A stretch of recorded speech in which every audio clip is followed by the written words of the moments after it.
patuloy natin siya lamang natin sasamayin, aawitan, pupurihin sa Espiritu at katotohanan.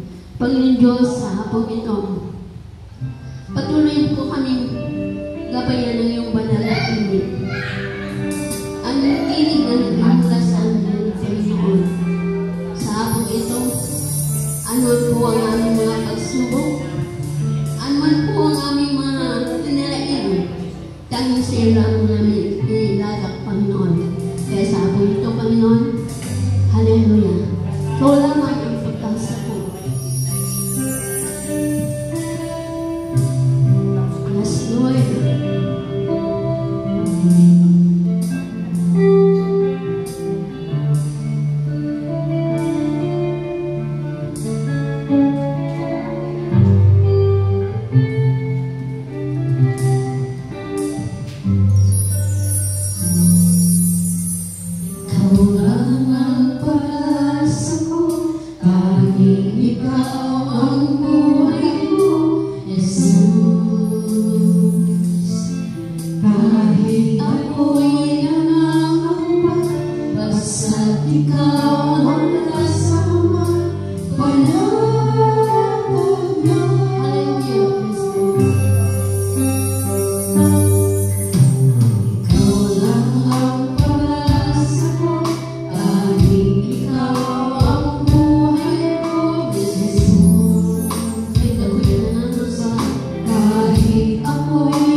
Praise God, hallelujah.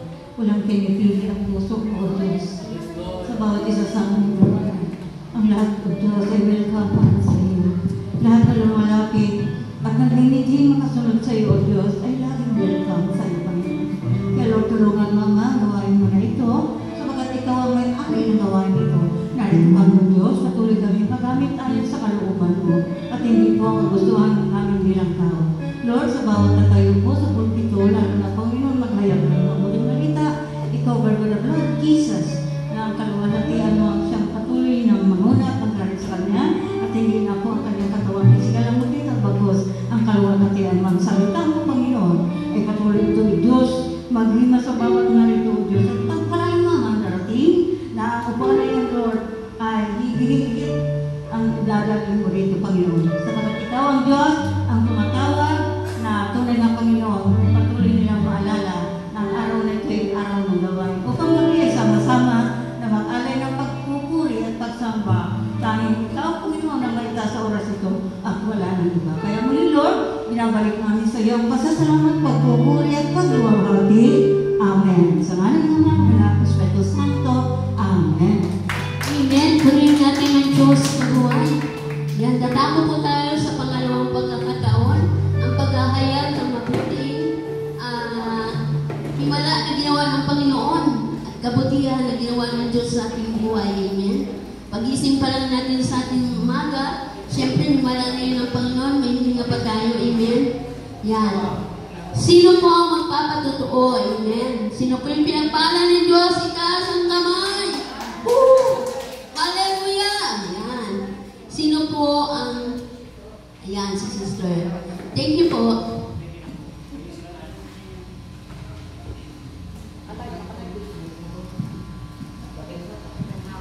Magandang po. Patotoo lang po yung nangyari po kanina. Paalis na ako ng bahay nang may text na dumating. Sa Angkor galing yung gas na in-orderan ko. Sabi, your order is on the way na raw. Sabi ko na naman akong order. Pero naubusan ng gas ko kanina. Tanghali.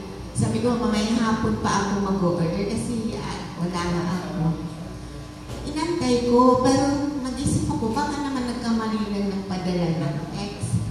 Pero dumating yung tao, tapos tinanong ko kung super kalan ang dala. Oo raw. Ako, hindi naman ako nag-text, sabi ko. Pero sabi niya, pero ikaw si Edith Garcia. Oo. Natawa ako kasi paano nangyari? May pera na nakalagay sa resibo. Wala daw. Pag nagte-text ako, mag-order ako, merong pera na sinasabi ko. Pasalamat ako kay Lord. Kasi maagang dumating yung gas, hindi ko na kailangan mag-text. Salamat po, Lord Jesus. Amayawal sa day. Maraming salamat po. Amen. Praise the Lord. Tunay nga, kahit maliit na halaga, malaking halaga, na pinagkakatulaan tayo ng Diyos, patuloy tayong binibigyan ng pangangailangan natin sa araw-araw. Yan, sino pa po ang mag-share ng bahagi ng patotoo sa ating Diyos na buhay? Amen. Yung kabutihan ng Diyos. Ayan. Praise God, hallelujah. Palakpakan natin ang Diyos na buhay. Glory, glory to God. Glory to praise Jesus. Hallelujah.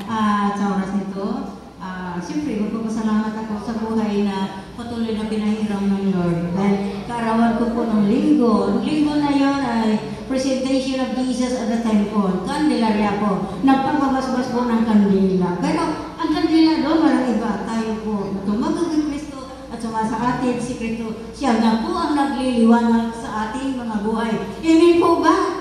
Tayo po yung kandila. Amen po?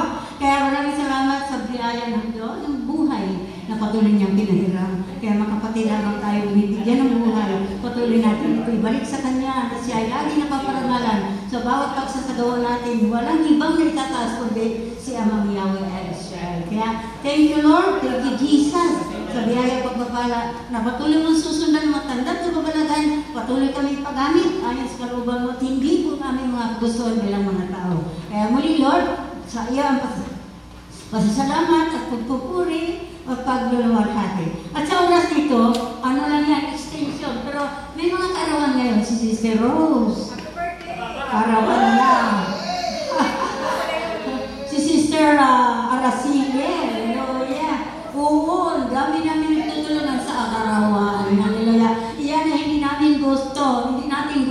Pero dahil yan ang kalooban ng Diyos, salamat sa biyaya ng buhay. Amen po ba? Kaya palakpakan natin ang Diyos, tunay, siya ang makarangalan, siya ang papupurihan, siya ang nadakilan sa bawat pagsasagawa natin, siya ang Diyos na ito na ating tinataas, ang Diyos na ito na ating sinasamba sa Espiritu at katotohanan, siya lagi ay maparangalan. Sa bawat pagsagawa, iisipin pa lang natin, siya ang nanaluluwalhati. Amen! Amen. Tunay nga pag ikaw ay lingkod ng Diyos, hindi tayo pababayaan ng Panginoon, ano man ang ating mga pangangailangan. Katulad yung birthday ni Sister Emily, amen. Meron talagang binigay ang Lord sa akin para ako ay makapagregalo sa Kanya.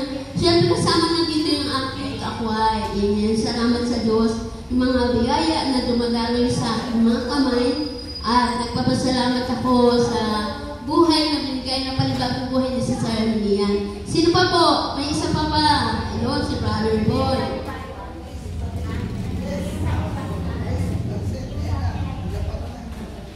Magandang hapon ho sa inyo mga kasama ko sa gawain ng Israel. Ako po nagpapasalamat sa Panginoon Diyos na dahil po medyo nagkaroon ng COVID kagalingan yung aking pangalan. Kaya ho ako medyo masayang malungkot dahil sa iniisip ko pa kung paano magaling na makalaya ng tuluyan. Pagka makalaya siya ng tuluyan, ako magpapasalamat sa Panginoon Diyos. Dahil ikaw, ginagampanan ko naman ang tungkol na itong mga katulad yung mga simba, bukod pa naman ako. Kaya sabi ko nga ikaw, sana gumaling na sila. Sawa ng pasalamat ko sa sarili ko, kahit nagaganyan-ganyan, ako hindi nakakarating na ganyan, wala akong nagkakasakot. Kaya ako nagpapasalamat sa Panginoon, lalong-lalong kay Yahweh siya dahil nung sapon na matuto ako, mapunta ng gawain ako. Hanggang ngayon, gusto ko sana palagi ko kita. Kaya kuminsan, nagkukulang din naman ako kuminsan eh. Kasi kuminsan meron akong problema ng halimbawa na hindi ako nakadalo, ganon. O nalakpasan ako sa oras. Kaya kuminsan, ganyan ang nangyayari sa akin. Pero totoo ko niyan, di halos gusto ko. Kahit na araw-araw yung gusto sa akin yun, kaya lang, mali naman. Kaya sa akin niya, ako nagpapasalamat sa Panginoon Diyos. Gumaling na lang. Pagka gumaling yun, malaya na si Brother Roy. Kaya nagpapasalamat ako magandang hapon sa inyo mga kasamahan. Pasalamat kay Yahweh sa lahat. Amen. Tunay nga po, no? Kahit anong karamdaman yan, basta tayo manalig sa ating Diyos na buhay. Ang Diyos nating buhay ang siya nagpapagaling. Amen. Yan, isa pa po. Amen. Habol pa isa. Amen. Sino po mag-share? Yun, Sister Joby. Praise the Lord. Pinagpala talaga ng Diyos, Sister Joby. Magandang hapon, brothers and sisters. Ipagkatulong ko lang na ako'y nakalipat na sa aking binigay ni Lord sa aming tahanan ngayon. Kaya maayos na paglipat at walang gulo. Kaya binigay ako ni Lord doon sa may maakay na kaluluwa sa LPG. Kaya doon na lugar sa Signay. Kaya nagpapasalamat na ako sa Panginoon. Lord, maraming salamat sa iyong binigay na aming bagong tahanan na tagumpay. Salamat, Lord, sa pag-iingat mo sa amin. Praise the Lord. Handa na po ba tayong kumain ng mabuting balita ng Panginoon? Magsipag tayo na po tayong lahat. Ang mag-highlight po ng mabuting balita si Brother Chito. Grabe natin. Amen.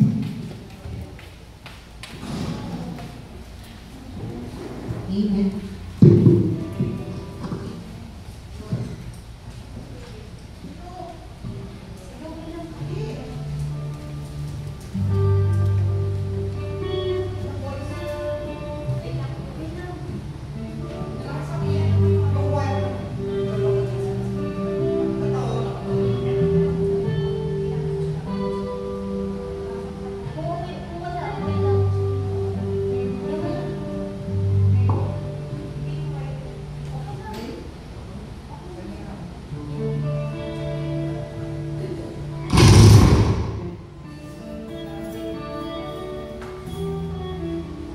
Hello.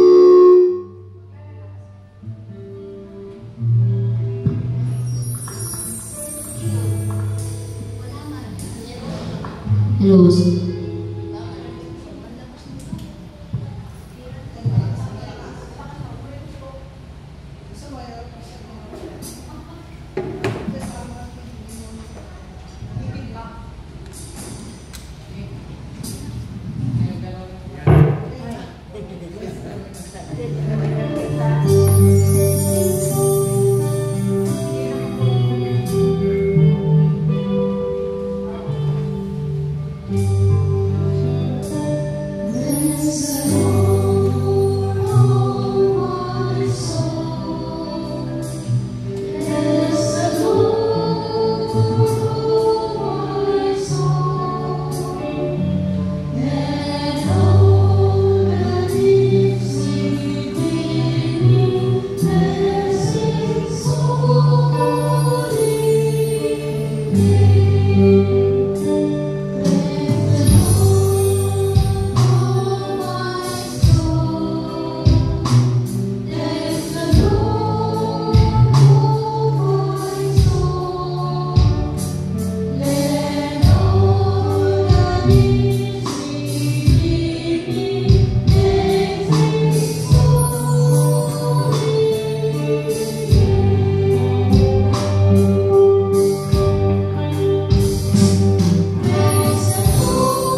may kontrol ng lahat ng bagay.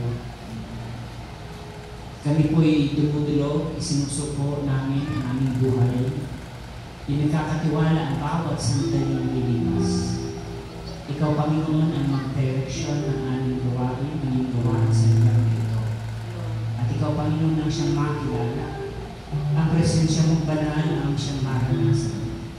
At ang salita mo, Panginoon, ang aming tanggapin na tumino sa puso ng bawat isa. Na maging dahilan ng katagumpayan ng bawat laban at hamon ng buhay. Sa hapong ito, anumang daladalang kabigatan, problema, kung meron man, mga hadlang sa buhay, dalangin ko namin na iwaksi ito, Yahweh. At ang kapangyarihan mo ang siyang manain. Ang salita mo ang siyang mangibabaw. At ang kalooban mo ang siyang maganap, O Diyos. At ang katagumpayan lamang na nanagaling sa iyo ang magtagumpay. Yahweh, sa hapong ito, dalangin ko po na pagpalain ang mga lingkod ng narito ngayong hapon, na iniwan pang samantala ang mga abalahin sa buhay, mga responsibilidad na dapat gawin dahil sa iyong panawagan. Alam namin, Lord, na walang lugi sa naglilingkod sa iyo. Walang naglilingkod sa iyo, Panginoon, ay pinapabayaan. Walang naglilingkod sa iyo, Panginoon, na minsan at pagkakataon sa buhay ay tuluyan napapahamak. Bagkus ginagay mo, Yahweh, at binibigyan ng tamang direksyon at iwanan. Hinihintay mo, Lord, na sa ganun ang kalooban mo ang siyang maganda.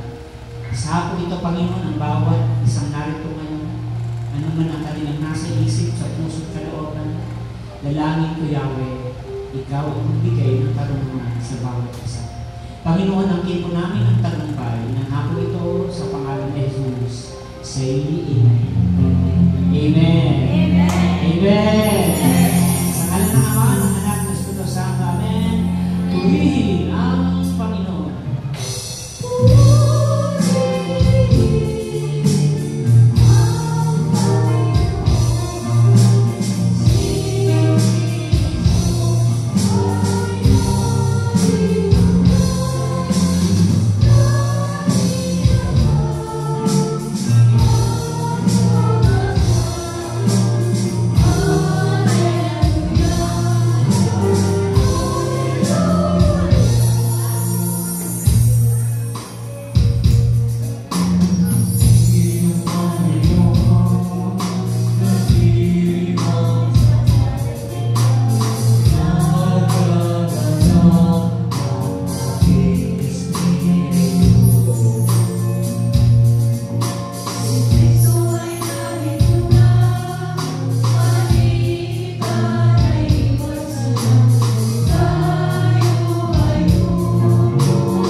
palakpak niyo po pang 2024 pa yan. Yung buhay na palakpak ay yung palakpak ng mga answered prayers. Amen. Hanapin mo ang iyong katabi, sabihin mo kapatid, gusto mo ba na maging abundance ang buhay? Ang sagot, sabihin mo kapatid, gusto mo ba talaga na maging abundance ang buhay? Anong sagot? Anong sagot? Malakas na palakpak kay Yahweh Shaddai. Amen. Praise God. At sa hapon ito, mga kapatid, atin pong pakinggan ng mainam. Huwag nawang lumipad ang inyong mga isip, no?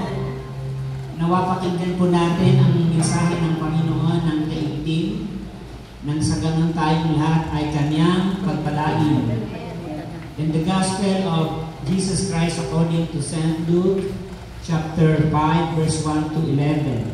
Sumain niyong lahat ang Panginoon. Ang pagtawag ni Jesus sa unang mga alagad. Minsay nakatayo si Jesus sa baybayin ng lawa ng Genesaret. Pinagkalipunan siya ng napakaraming tao na ibig makarinig ng salita ng Diyos. May nakita siyang dalawang bangka sa baybayin, nakalusad na ang mga mangingisda at naghugas ng kanilang mga lambat. Lumulan siya sa isa sa mga bangka at hiniling kay Simong may-ari nito na ilayo ng kaunti sa tabi. Naupo siya sa bangka at nangaral sa mga tao. Pagkatapos niyang magsalita ay sinabi kay Simon, "Pumalaot kayo at ihulog ang mga lambat upang panghuli." Sumagot si Simon, "Guro, magdamag po kaming nagpagod at wala kaming nahuli. Ngunit dahil sa sinabi ninyo, ihulog ko ang mga lambat." Ganyan nga ang ginawa nila at sa dami ng kanilang huli ay halos magkansasira ang kanilang mga lambat. Kaya kinawayan nila ang kanilang mga kasamahang nasa ibang bangka upang patulong. At lumapit naman ang mga ito. Napuno ang dalawang bangka na halos lumubog. Nang makita yun ni Simon Pedro, siya ay nagpatira pa sa paanan ni Jesus at nagsabi, "Lumayo po kayo sa akin, Panginoon, sapagkat ako'y makasalanan." Nang kilala siya at ang kanyang mga kasama dahil sa dami ng kanilang huli, gayon din sina Santiago at Juan, mga anak na Zebedeo, na mga kasus ni Simon at sinabi kay Jesus, kay Simon, "Huwag kang matakot. Mula ngayon mamamalakaya ka na ng mga tao." Nang may tabi na nila ang kanilang mga bangka, iniwan nila ang lahat at sumunod kay Jesus. Mga kapatid, mga prayer partners, mga lingkod ni Yahweh El Shaddai, ito po ang napakagandang balita ng ating kaligtasan. Amen. Yung buhay na palakpak sa ating Panginoon. Praise God. Praise God. Praise God. Yung palakpak ng hindi tinatangan. Amen. Harapin namin kapatid. Happy birthday. Sabihin mo sa kanya, kapatid, kung hindi mo birthday, di advance na lang. Sabihin mo sa kanya, kapatid, kung nakalipas na ang birthday mo, belated na lang. Amen ba? Amen. So, pwede na po tayo makaupo, mga kapatid. Thank God po sa ating choir and band, no? Salamat kay El Shaddai at salamat po sa inyong lahat. And welcome po sa inyong pagdating. And salamat sa mga bagong face na nakita ko, no? Dumami na pala kayo dito. I am blessed, no? Sapagkat God is still working, no? Sabi ni Brother Mike, miracles are forever. Na? Kapag kay El Shaddai ay palaging nagtatagumpay. Tinanong ko kanina kayo sapagkat bawat tao ay gustong maranasan ang magandang buhay. Amen ba? But remember na dapat natin maintindihan kung ano nga ba talaga ang kahulugan ng abundant. Kung ano ang ibig sabihin ng abundance. Most of the time, kapag sinabi natin abundance, yung hindi tayo nagkakautang. Amen ba? Yung hindi tayo kinakapos. Yung hindi tayo naghahanap-hanap, especially in times of needs. Amen ba? But most of the time, mga kapatid, wala namang tao walang pangangailangan. Pag mayaman ka, ang kailangan mo ay milyon din. Amen ba? Pag marami kang kotse, marami kang bahay, ganun din yung scope ng responsibility mo. Ganun din yung lawak ng responsibilidad mo sa buhay. Kaya nga minsan, ang tao ay napapagod sapagkat kung anong level ng buhay ay hinahabol mo yun. Amen ba? Amen. Kung anong level ng pagkatao mo, yun ang hahabulin natin sa ating buhay sapagkat kapag bumaba ka doon sa ganung level, maghihina tayo. Kaya ang Panginoon, binibigyan tayo ng reminder once again, na sa hapon ito, kapag dumating ka na sa pagkapagod, nakukuha niyo? Pagkitanong sa'yo katabi, kapatid, pagod ka na ba sa buhay? Sabihin mo, kapatid, anong pakialam? Diba? Wala naman silang pakialam, no? Wala naman talaga silang pakialam kung pagod na tayo. Pero maraming tao akala mo blooming. Nakikinig ba kayo? Akala mo ang ganda ng kanyang aura. Pero minsan ang loob nagigera ka lang. Kuha niya? Sometimes we learn how to handle this life.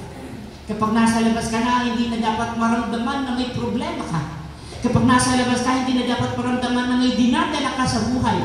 Kahit pag nagkamali ka ng bati sa kanya, masisigawan ka. Kuha niya? Sapagkat sumasabog yung sa loob natin. Kuha niya po ba? Nagaganap yung ating pagkatao, yung ating inner self, mga kapatid. At hindi natin ito pwedeng isang tabi, hindi natin ito pwedeng iwasan sapagkat ito'y bahagi ng buhay, mga kapatid ko, sa Panginoon. Andiyan po kayo, mga kapatid. Kaya napakaganda na maipakita natin sa Lord na makuha natin yung tamang direction.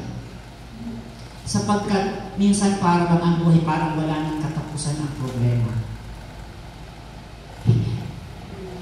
Naalala ko nung ako ay galing ng Bicol bago ako aksidente noong 2024-23. Pauwi na ako dito sa Manila, ako'y na-aksidente. Natandaan ko yun. At na-fracture yung aking binti. Ngayon naman kamay. Dahil pagsubok na. Pero alam niyo, sabi ko sa kapatid ko, gusto ko nang mag-mission. Pagod na ako dito sa Bicol. Ako'y init na. Kung meron pang mas ibang word sa init, yun na yun siguro. At sabi ng kapatid ko, sige na ihatid na kita. Alam niyo, yung dala ko motor lang naman. Ang hirap pang Bicol to Manila, ang sobrang pagod. Sobrang pagod, sobrang stress sa biyahe. Sobrang risk ng biyahe kasi matataas yung mga kasalubong. Ano? Sabi ng kapatid ko, 3 o'clock nasa biyahe pa kayo sapagkat dahan-dahan mo. Sabi ng kapatid ko, sapagkat hindi naman sa mag-drive sa motor. Grabe naman tong pagod ko. Kasi hindi ko siya napapalitan kasi ang fracture yung aking paa. Sabi ng kapatid ko, ano to brother? May hangganan pa ba itong biyahe natin? Parang hindi na nauubos ang ating paglalakbay. Sabi ko, Laguna na tayo. Makakarating pa ba tayo? Pagod na ako. Sabi ko, habang umaandar ang motor, makakarating tayo. Amen ba?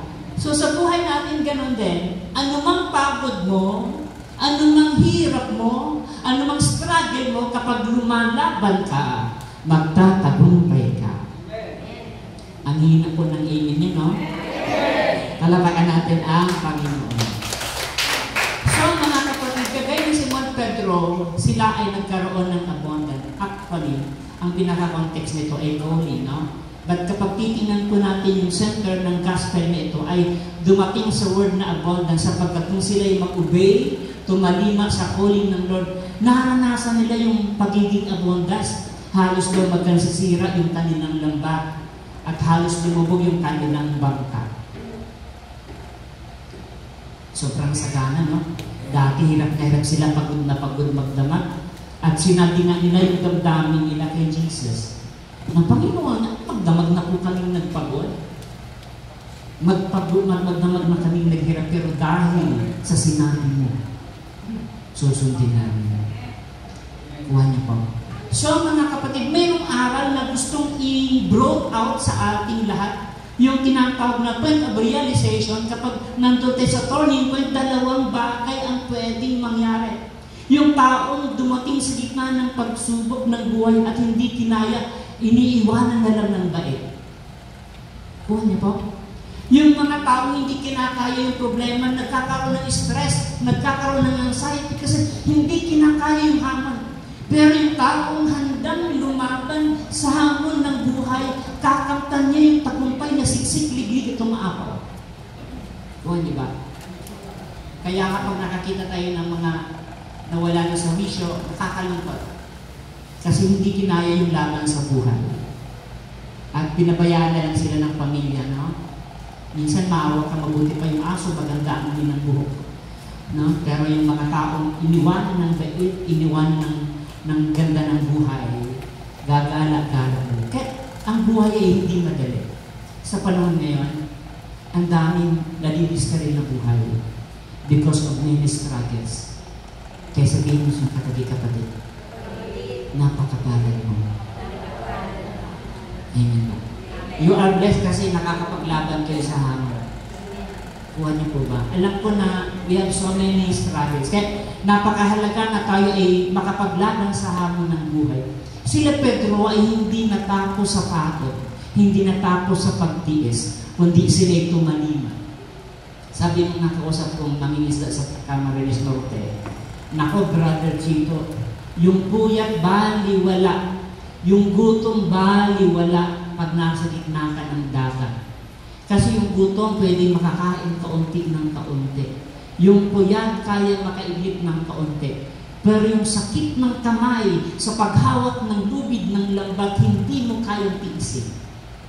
Kahit busog ka na, masakit pa rin. Kaya sabi ng mga isda, ganun kahirap brad ng maghanap ng isda. Pag nagtitinda na kami, sasabihin na may bili, ang mahal naman. Para gusto kong sagutin, ang mahal ng mukha mo. Nagtitindi ba kayo? Totoo, diba? Lalo na yung mga nagkukuha ng isda, lalo niya sa binangunan. Alas 12 pa ng umaga, nagdala na sila ng mga balde. Sabi ko, ilang kayong estudyante ang pinapaaral ng mama na ito? Ilang kayang anak ang pinapakain ng mama na ito? Nakikipag-agawan, may dala-dalang balde, makapagbenta lang ng 5 kilong tilapia at pagkatapos dala-dala sa bahay nila para may magastos. Pag pinenta mo yun yung araw-araw, gagawin mo, mapapagod ka. Naniniwala kayo? Pag tinignan mo yung uri ng buhay mo na ganung klase, araw-araw magpapagod, parang hindi mo kakayanin. Parang hindi mo kayang abutin yung ganung sitwasyon. Kaya ang hirap lumaban sa buhay, mga kapatid, kapag kailangan at pangangailangan ng buhay. Kaya tayo naglilingkod. Pero hindi rin madaling maglingkod. Kuha niyo ba? Madaling maglingkod. Pero mahirap magpanatiling naglilingkod. At mas mahirap ang manatiling naglilingkod na mabuting lingkod. Kuha niyo po? Madaling maglingkod, pero hindi madaling magpanatiling maging lingkod. At mas mahirap ang manatiling mabuting lingkod. Kuha niyo po? Kasi minsan sa pagtagal ng ating paglilingkod, inaagaw tayo ng circumstansya ng mga pagkakataon. Ano yung dapat makita natin in terms of abundant, mga kapatid? Para makamtan natin yung abundance ng buhay. Una, sabihin niyo mga kapatid, catch for a lifetime. Sabihin mo, catch for a lifetime. Nung sila Pedro ay tumalima, nakita ng Panginoon, nakahuli sila ng marami. And dahil doon, binigyan sila ng reward ng Lord. Amen ba? Nakamtan nila yung abundance, but it will not end there. Hindi doon natapos. Sabi niya, gagawin ko kayong mamamalakayan ng tao. Kapag tayo ay pinaranas ng blessings ng Lord, hindi ibig sabihin para sa iyo yan. Hindi ibig sabihin para sa sariling kapakinabangan, kundi gagamitin ka ng Diyos para sa kanyang karangalan. Kaya yung blessings na meron tayo, kapag hindi natin nagamit sa tamang sitwasyon, anything pwedeng mawala. Kuha niyo po ba?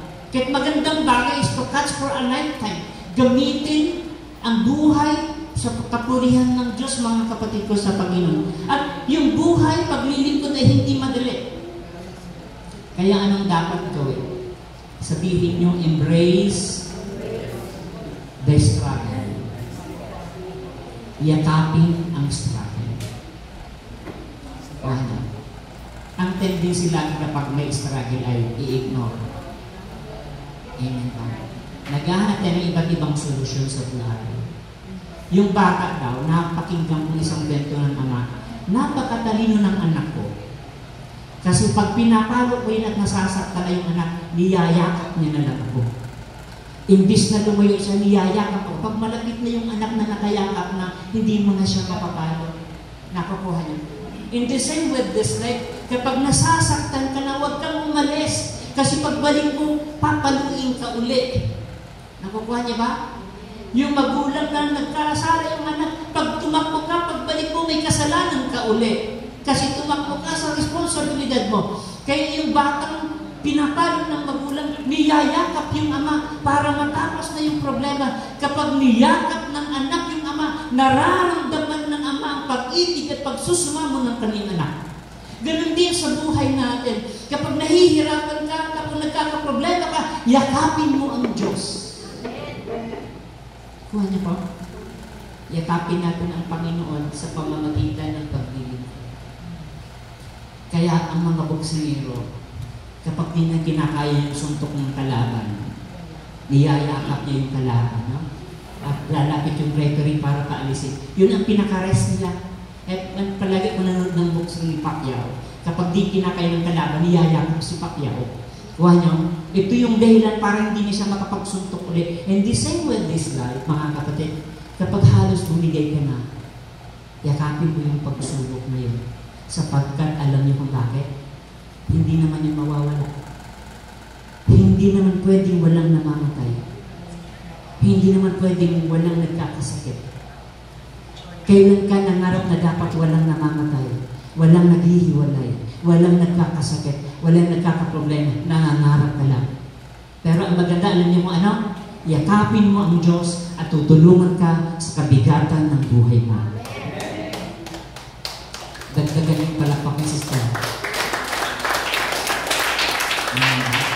So, we have to embrace the struggle, mga kapatid ko sa Panginoon. Sabi ng Romans chapter 5 verse 3 to 4, hindi lamang yan, kundi ipinagmamalaki rin natin ng ating pagdurusa sapagkat alam natin ng pagdurusa ay nagbubunga ng pagtitiis. Ang pagtitiis ay nagbubunga ng katangian at ang katangian ay nagbubunga ng pag-asa.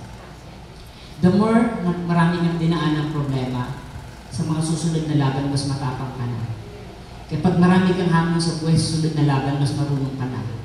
Kuha niya pa? Kasi dinaanan mo na, mga kapatid.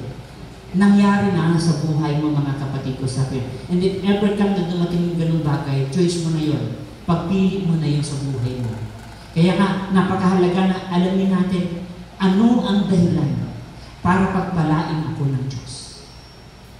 Do we ask ourselves, tinatanong mo ba ang iyong sarili na may dahilan ba ang Diyos na tayo ay pagpalain? Nakukuha niyo? Nakukuha niyo? Dapat nakikita natin yung ganung bagay.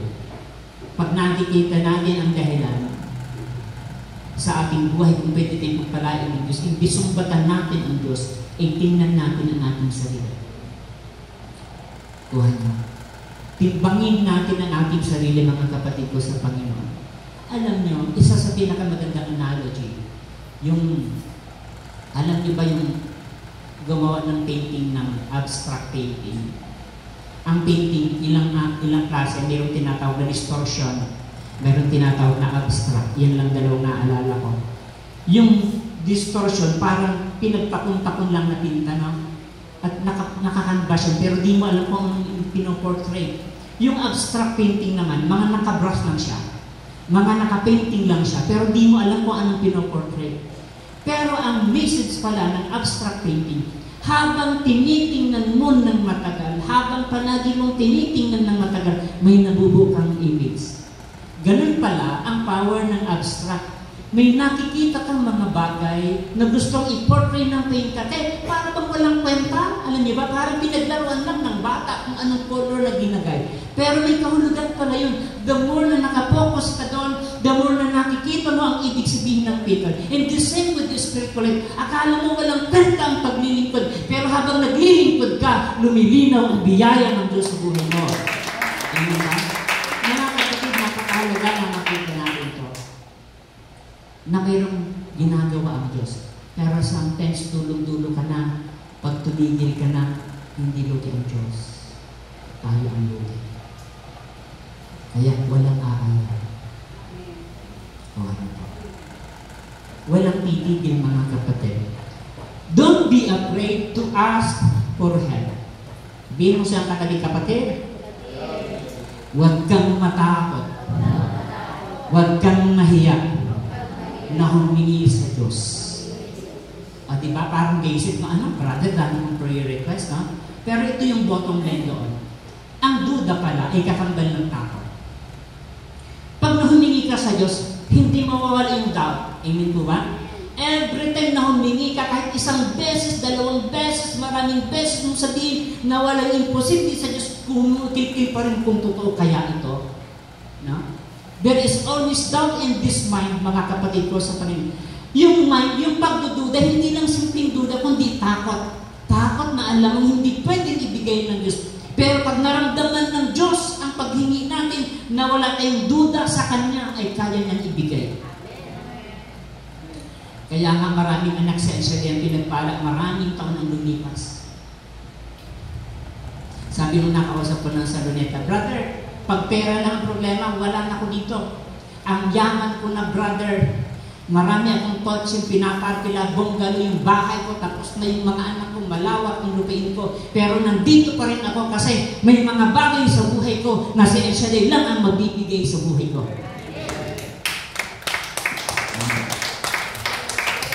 Kaya yung hihingin mo sa Diyos, hindi magagawa ng pera mo. Yung hihingin mo sa Diyos, hindi magagawa ng lakas mo. Amen po ba? Yun yung bagay na kung saan huwag mong ikatakot. Kasi ang bagay na gusto ng Diyos sa buhay mo ay gagawin niya sa buhay mo. Kuha niyo po. Ito yung ibig ng Diyos, mga kapatid. Kaya may kakambal yan, ang tawag yan sa psychology, interrelated. Magkakambal yan, magkakatabi lang. Akala mo nagdududa lang. Hindi ka nagdududa, natatakot ka pa.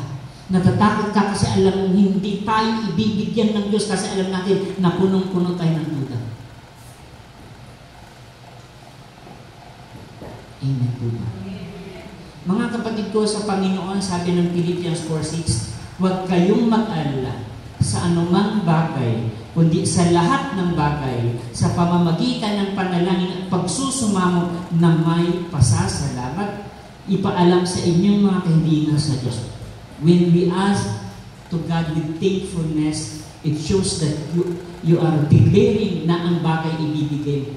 Kaya laging sinasabi ni brother like Chuck yun, para nang ubuto lang, parang nakakaluko lang, Chuck yun. At maraming hindi nakaintindido. Pero yung Chuck yun pala na yun, ay pagpapakita na kaya ibigay ng Diyos. Binuhay ka nga sinapunan ng iyong magulang.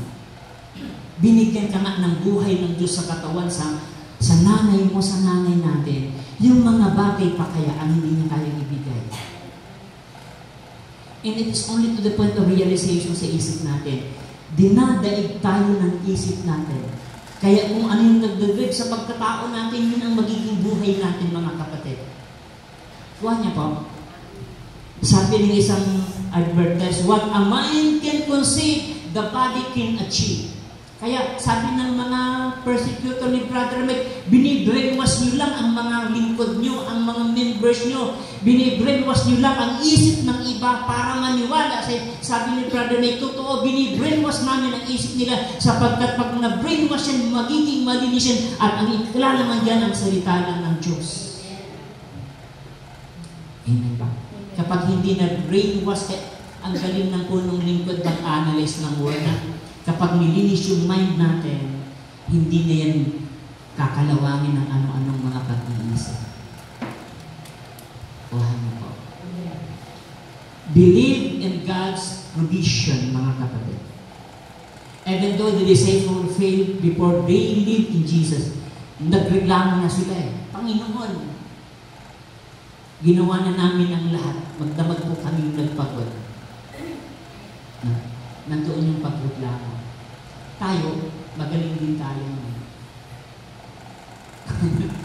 Magaling din tayo magreklamo. Pero napapahiya tayo kapag binibigay ng Diyos. Kuha niyo po. Kaya maganda na nagpapaturo tayo sa Panginoon. Because mistake is not yung orbit ng buhay mo, mag-iikot ang buhay, hindi lang sa mga bagay na kinakaabalahan mo. Hindi lang sa mga bagay na hinahabol mo araw-araw. You are because God wants us na maging mabuting lilipad.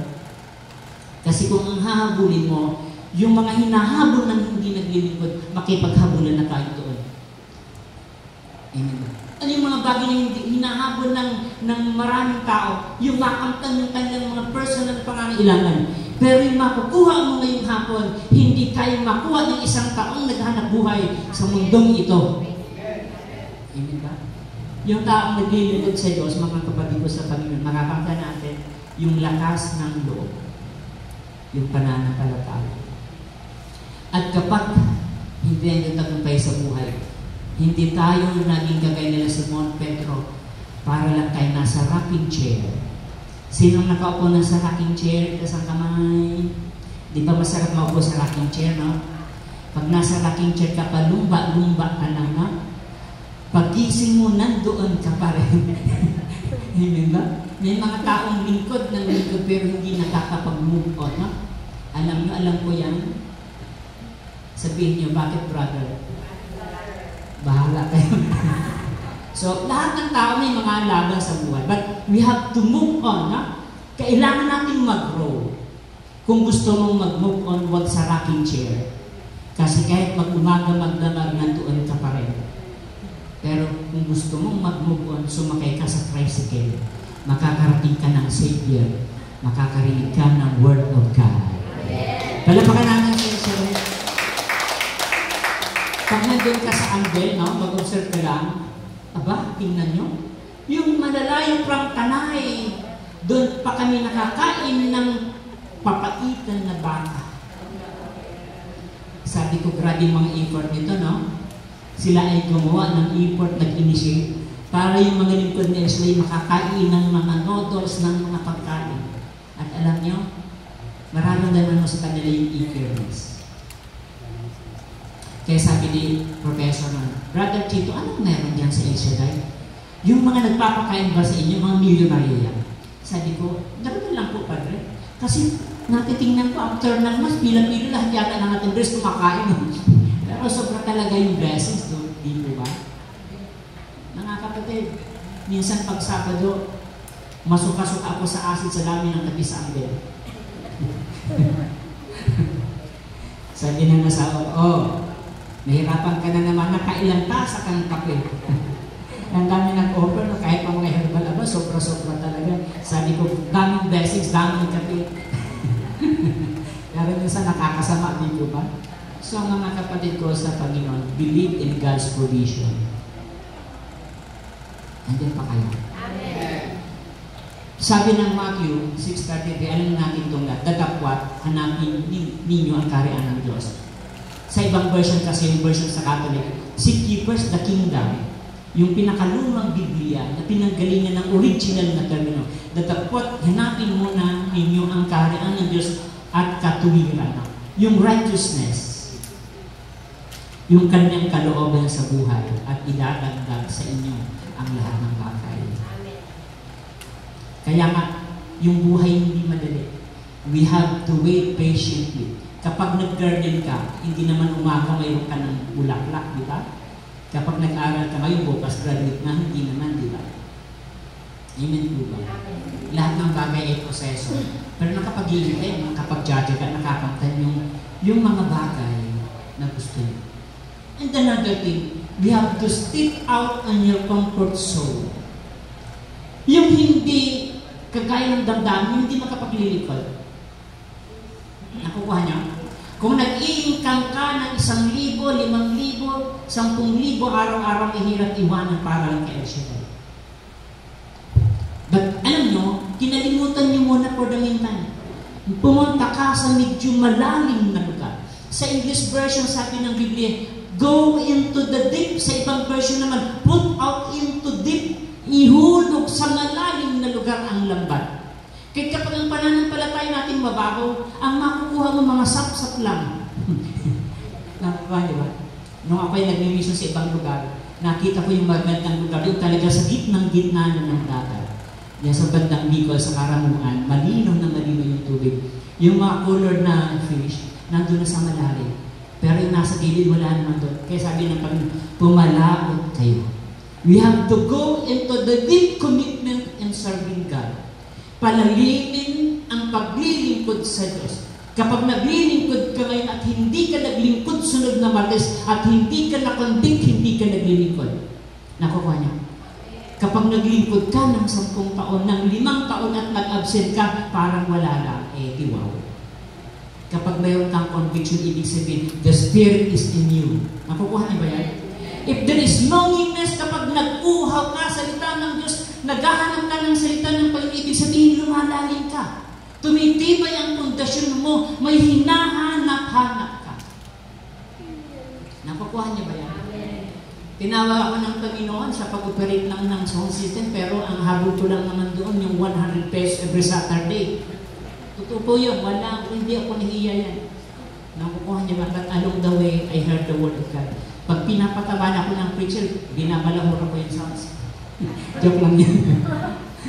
Pero along the way, nakonvict na. Ako na yung tumutulong sa pagpaganda ng sounds. Sapagkat lumalim ang ating ugnayan.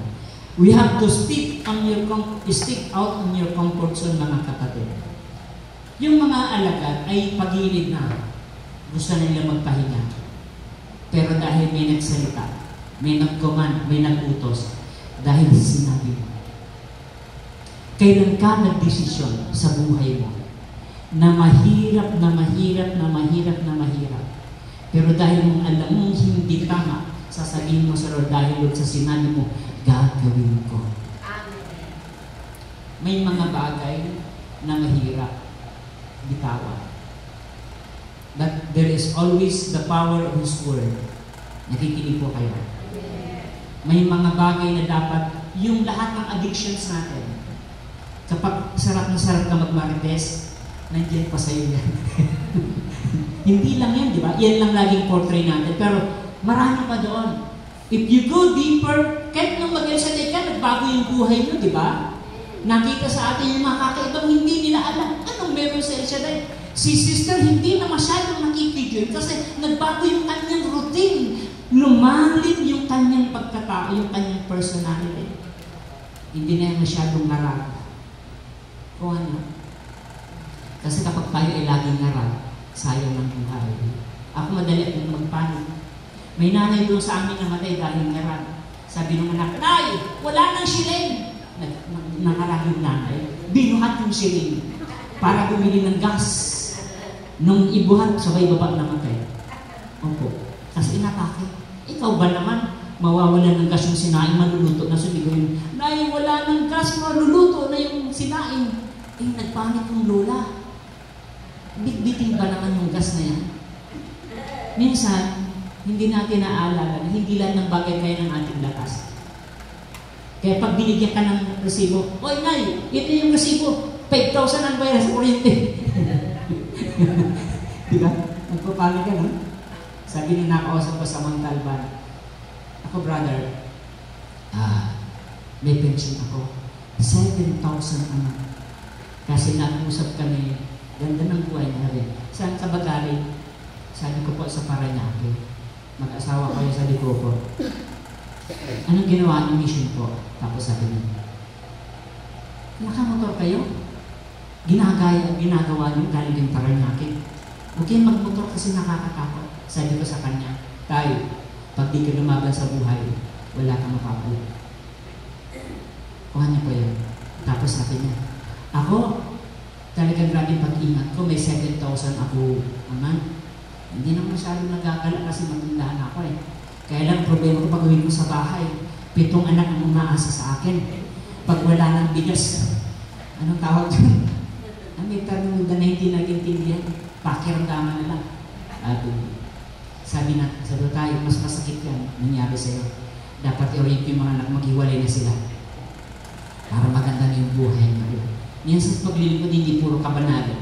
Minsan karunungan. Nakukuha niyo ba?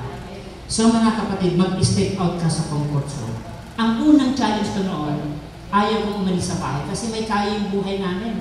Sabi nga ng tatay kong nabuhay ka, kayong mga anak, para kayong mga abundado. Alam mo yung abundado? Sa Chinese, Spanish yan, parang abundance. Pag binubuksan ng tatay ko yung refrigerator, 4 na soft drinks ang bukas, bawat inong bukas, bawat inong bukas. Ang yayaman niya, sabi ng tatay ko. Kaya nasanay kami sa bahay. Nung mag-asawa ko, ayaw ko pang umalis doon. Sabi ng asawa ko, kung hindi ka alis dito, iiwanan kita. Sumabay na lang ako. Nag-arkila kami ng kubo, mga kapatid, 500 pesos.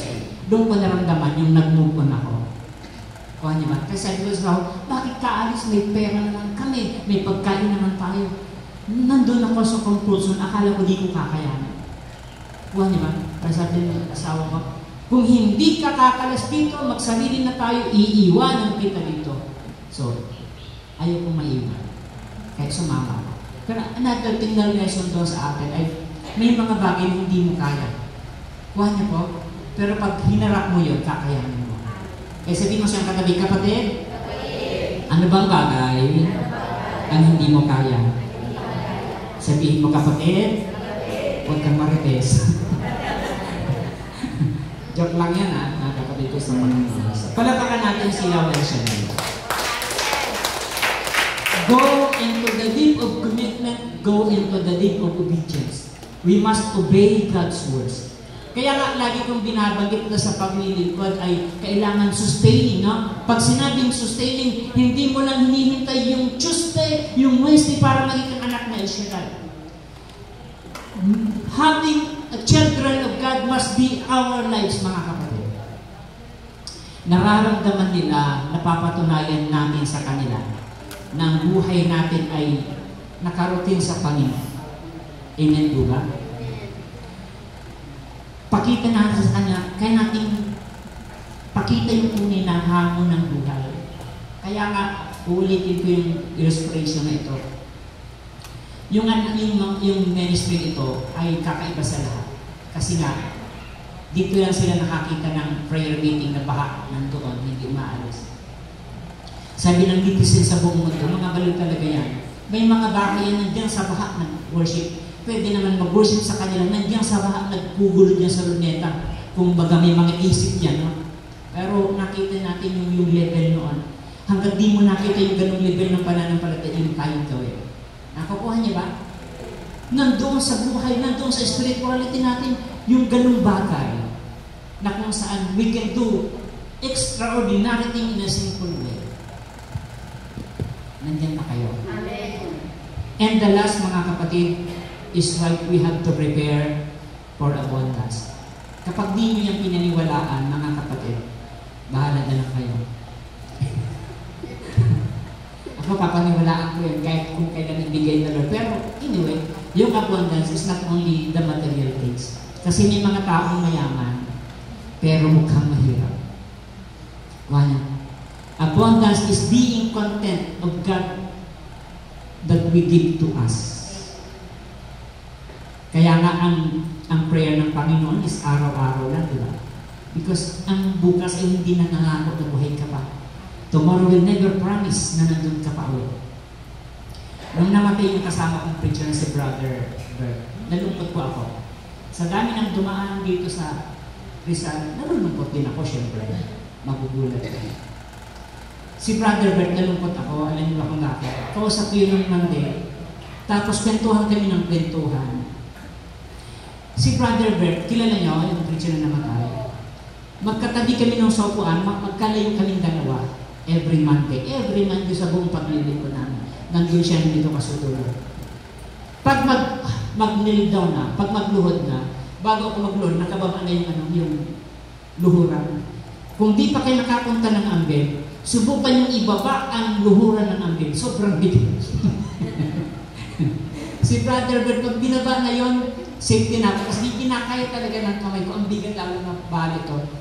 Si brother, inihahanda na. Kaya namatay siya, wala. Sabi ko, pare, wala na ito mabubuhat nito, namatay na ito. May mga simpleng bagay na hindi natin nakikita. Amen po ba? Pero God is good, mga kapatid ko sa Kanya, sapagkat makikita natin yung ganung mga bagay kapag inihanda natin ang ating sarili that anytime there will be always changes. Amen po ba? Palaging may pagbabago. Palaging may changes sa buhay. Pero yung pagbabago yun ay patungo sa pagtagumpay ng buhay. Sabi ng Proverbs 22:4, sa pamamagitan ng kapakumbabaan at takot sa Panginoon ay may kayamanan at karangalan ng buhay at buhay. When we submerge ourselves to other people, mayaman ka, matalino ka, but you treat people the same, nakikita mo yung yaman. Alam mo yung tao habang hinihiwalay mo sa sarili mo dahil may kaya ka, lalo pang lulungkot. Naniniwala kayo? Habang iniisip mo na mas magaling ka, habang iniisip mo na mas may pera ka, mas lalo kang malulungkot. Pero kahit mayaman ka, kahit matalino ka, ibababa mo ang sarili mo. You have to submerge, sabi ni King Solomon, yung tao may kapakumbabaan ang kanyang kayamanan ay ang karangalan ng buhay. Kapag di ka marunong makisama, napapahin, sabi ko na, kahit nasa palibot ka ng tao, para kang nag-iisa. Amen. Nag-iisa ka sa maraming tao sa paligid mo, pero ang tao mayaman, God will always make a way. Yung nanay ko, yung hamon sa akin, binibiro niya ako. Naghatid ako sa gawain. Sabi niya, di ka ba natatakot? Motor ka ng motor? Sabi ko na, bakit naman ako matatakot? May isa niya naman tayong kasama. Di ba sabi mo may pananampalataya ka? Pinipiluso ko yung nanay ko naman. Sabi niya, totoo ba? Oo, di ba sabi niya may pananampalataya? Pag naplatan ang motor, may vulcanizing. Sabi ko, oo naman, huwag ka matakot kasi gagawa ang Diyos ng parang naplatan ka na eh. Sabi naman ko, asan ang vulcanizing dito? Asan niya? Hinahanap walang vulcanizing. Kasi lagi ko sabi sa kanya, pag naplat ang motor, sigurado may vulcanizing yan. Eh naplatan kami, walang vulcanizing. Hinahanap-hanap ng nanay ko, asan yung sinasayang vulcanizing. Maya-maya, sa kanto na may lumabas na mama. Ano po yan na plat? Sabi ko, opo, ay salamat sa Diyos, nandiyan lang yung vulcanizing sa gilid. Kaya pala di namin nakita kasi pababa yung vulcanizing. Sabi ko sa inyo, nandiyan yung vulcanizing. Ginantihan ko sa inyo. Ang Diyos, ganun mga kapatid, hindi kanya ipapahit. When you offer yourself to God, kapag sinabing pagyamanin ka, pagyayamanin ka. Pag sinabing magiging abundant ka, magiging abundant ka. And remember, may kaibahan ang kayamanan at pagiging abundance. Kaklaruhin ko, ang pagiging abundance ay kontento ka sa bigay ng Diyos sa buhay. Ang pagiging mayaman, may pera ka, pero palaging may kulang. Kuha niyo ba? So mga kapatid ko sa Panginoon, para nating ipakita na huwag nating tingnan ang ating buhay sa mga nakalipas, sa mga pagod natin, ipakita natin sa Diyos yung ang successful natin ay kayang palitan ng Diyos ng tagumpay sa buhay. Sabi ng Isaiah 43 verse 18 to 19, huwag ninyong alalahanin ang mga dating bagay at huwag ninyong pag-isipan ang mga daan na tingnan mo ang ginawa ko, ang isang bagong bagay. Ngayon ay sumisipol ito. Hindi ba ninyo nakikita? Gumagawa ako ng daan sa ilang at mga ilog sa tigang na lupain. Kapag tingnan po natin ang context, ang Diyos ang bahala kung saan ka dadaan. After all, kahit may problema ka, wala namang nangyayari. No? Pero ka bang kumari, hindi ako nakatulog kagabi kasi problema ko yung problema ko. Sabihin mo, di, solve na. Wala nang ganun, di ba? Pag nagka-problema ka, problema pa rin yan. Pero hayaan mo na ang Diyos ang mag-solusyon. Alam niyo kung bakit ko nasabi? Kasi pinaparanas ng Diyos. Isang hamon ng nanay ko bago namatay. Chito! Sabi, Chito ang tawag sa akin. Ipanalangin mo ang kapatid mong teacher, matanda na dito nag-aasawa. Yung burden ng nanay ko, makita bago sila mawala ay mag-asawa. Alam mo nang sabihin niya ng nanay ko, nagka-worry ako. Kasi namatay niya yung nanay ko. Sabi ng kapatid kong teacher, sige na, ibigay ka na namin sa Panginoon, hirap ka na. Bahala sila sa akin kung mag-asawa kung hindi. Basta ibigay ka namin kasi supposed to be idadayanan siya. Pero hindi kinaya ng katawan. Namatay na. Kasi yung kapatid kong teacher, sinurrender na siya sa Lord. Siya may kakayanin na kasi siya iniisip, gusto ko bago ako mamatay, may asawa ka na, may nagmamahal na rin siya. Kasi yung pagmamahal ko, hindi naman kaya ibigay ko kay sa asawa mo, sabi ng nanay ko. Ako nabalin na, nanay. Chito, i-pray mo si i-pray na. Dapat magkaasawa yan. Naging burden sa puso ko. Kapag may humingi ng prayer sa akin, okay lang. Sa totoo lang. Alam kong God will reward, na? Pero pag pamilya mo na ang usapan, ibang puso na yun. Nakuha niya? Pag may humingi sa inyo ng prayer, pinipray nyo naman, di ba? Ako, may humingi sa akin ng prayer. Pag uwi ko, binibigyan ko sa asawa ko, pray mo yan, mga pangalan yan. Papatulong ako kasi sa inyong paglilingkod, di ba? May mga pangalan yan, pinipray nila yan. Pray ganyan. Pero pag pamilya mo na, i-pray mo yan na ibang usapan niyo. Kuha niya ba ang ibig mo sabihin? Hindi naman sa nagtatani tayo, pero immediate family mo yan. Ayun ang burden ko. Ang sabi ko, Lord, magpapakabait akong lingkod. Bigyan mo na ng asawa yung aking kapatid. 3 nanligaw, puro wala. Kasi alam niyo, pasintabi na lang na kung wala pa kayong asawa. Mostly mga teacher hindi nag-aasawa, di ba? Pero hindi naman, hindi ako nagmarites ha. Sabi niya, ang mga pinsan natin, mga walang asawa, gusto ko rin mag-asawa eh. Gusto ko rin maranasan may pamilya. Naku, huwag mo nang hanapin yan kasi magulit. Pero hindi pa rin gusto niya. Pranay ko siya. Sabi ko, Lord, commitment ko every Tuesday. Pag sabi ng pare na anong hilingin mo, pag sabi ni brother na anong hilingin mo, wala na. Minsan nakakalimutan ko na yung prayer ko sa asawa ko. Sa kapatid ko na lang muna. Tapos isusupplication ko yung mga prayers. Isang araw nag-video call, kapatid ko, nasa bahay na. Nandun na yung mga pangasawa. Kasi bugi ko rin. Joke lang yun, ha? Mas malaki sa akin mga kapatid ko sa Panginoon. Natuwa ako, parang gumaan ang pakiramdam ko. Sabi ko, answered prayer ako. Para bang alam mo yung matagal ka nang lumalakad na parang may naghihigas. Alam mo yun?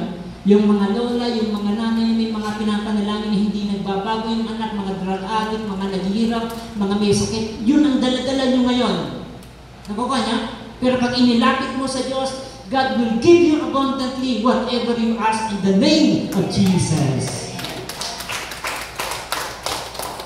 Sabihin mo, bakit brother? Papa, si Jesus pa pa, no? Nung nila si Pedro ng answer prayer, walang kwenta ang pag-upo nyo dyan sa lugar na yan kung hindi ka maniniwala na pagpapalain ka ni Yahweh. Kumain na po tayo na kapatid ko sa Panginoon.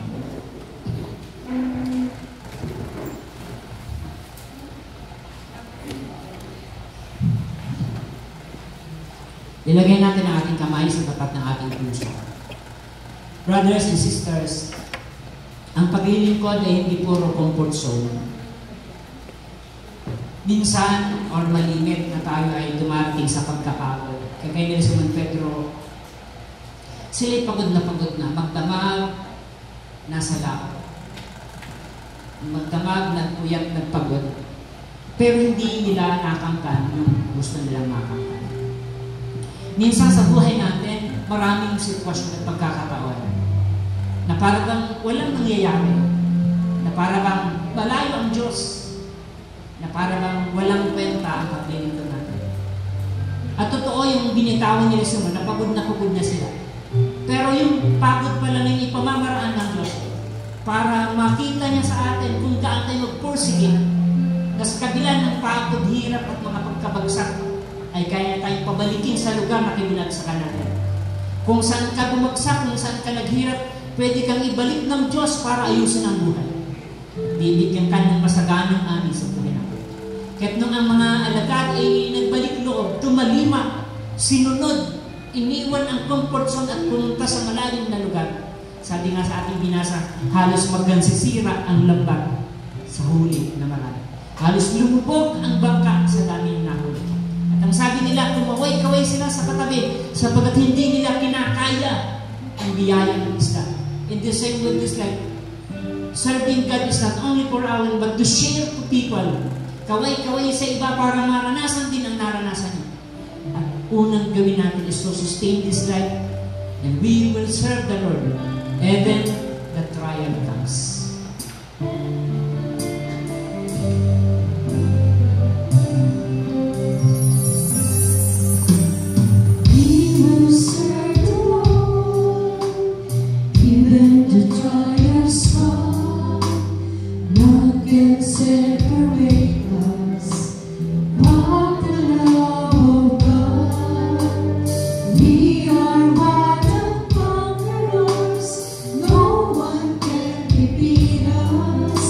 We are the chosen generation.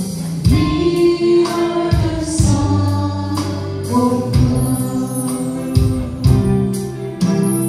We will serve the Lord. We will serve the Lord. As for me and my house, we will serve the Lord. We will serve the Lord. We will serve the Lord. As for me and my house, we will serve the Lord. We will serve the Lord. Even the trials come, none can separate us from the love of God. We are more than conquerors. No one can defeat us. We are the chosen generation. We are the Son of God. We will serve the Lord. We will serve the Lord. As for me and my house, we will serve the Lord. We will serve the Lord. We will serve the Lord. As for me and my house, we will serve the Lord. We will serve the Lord. We will serve the Lord. As for me and my house, we will serve the Lord. We will serve the Lord. We will serve the Lord. As for me and my house, we will serve the Lord. As for me and my house, we will serve the Lord. As for me and my house, we will serve the Lord. Brothers and sisters, isa po sa pinakamagandang disposisyon sa ating buhay, yung tipong pagod na pagod ka na, yung tipong suko na tayo sa mga mabibigat na hamon. Parang akala natin, hindi na natin kaya mag-grow. Pero isang napakagandang pangako na gustong ipaalam sa atin ng Diyos. Pag ang lahat ng bagay ginawa na natin, pero walang nangyari, hindi pa tapos ang laban. Kapag ang lahat ng pagod, lakas, runong, yaman na meron ka, ay binigay mo na ng tudong-tudo pero walang nangyari, hindi pa katapusan ng hamon ng buhay. Sapagkat mayroong Diyos na nanangako na sundin ang kanyang kalooban. At yung inaasahan mong mga bagay ay kayang ibigay ng Diyos na sobra pa doon na pwedeng ibigay sa atin. Tayong lahat ay punong-puno ng pagdududa, pag-alinlangan, mga takot sa buhay. At minsan ayaw nating lumaban sa mabibigat na challenges, mga struggle.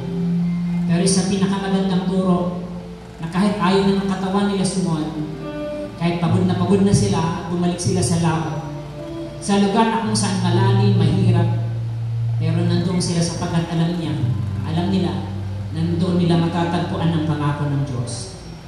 Sa buhay natin, hindi natin makakanggan ang sarap ng buhay sa komportableng sitwasyon. Minsan, baliwala ang lahat ng bagay pag mapera tayo. Baliwala ang lahat ng bagay pag wala tayong karamdaman. Baliwala ang lahat ng bagay kapag hindi din nagkakagulo sa tahanan. Pero pag dumating at tiyak na darating sapagkat hindi natin alam ang buhay, doon tayo nagugulo. Pero salamat sa Lord, dumating man ang ganung bagay, nakatatak sa isip mo na walang ibang kapalit ang maglingkod sa Kanya. Kasi habang ito, dalangin ko po na sa gitna ng mga hamon sa buhay, maglilingkod sa Kanya. Paglilingkuran siya, hindi lamang ngayon, kundi habang buhay. Dakilang Diyos na makapangyarihan, salamat po sa hapon ito. I-bless mga lingkod mong ito. Dalangin ko, Yahweh, and I live up to you in Jesus' name, in a very special way. The abundant life na gusto namin makamtan lahat habang kami nabubuhay sa mundo ito. I-bless mo, Lord, ang may karamdamang physical. I pray, Lord, for your healing. Sa may mga struggle sa puso't isip, damdamin, we pray for your deliverance. Sa mga taong bagot na bagot at inip na inip, at takot na takot, we pray, O Lord, for your patience. Panginoon, salamat po sa pagkakangyan ka. You never leave us and forsake us, Lord. I-bless mo ang mga lingkod mong ito sa paglapit nila sa iyo. Ano man ang responsibilidad na iniwan nila, alam namin na hindi kami lugi sa paglilingkod sa iyo. I-bless mo, Panginoon, kaming lahat mula ngayon at magpakailanman sa pangalan ni Jesus. Say Amen. Sa ngalan ng Ama, ng Anak, ng Espiritu Santo. Amen.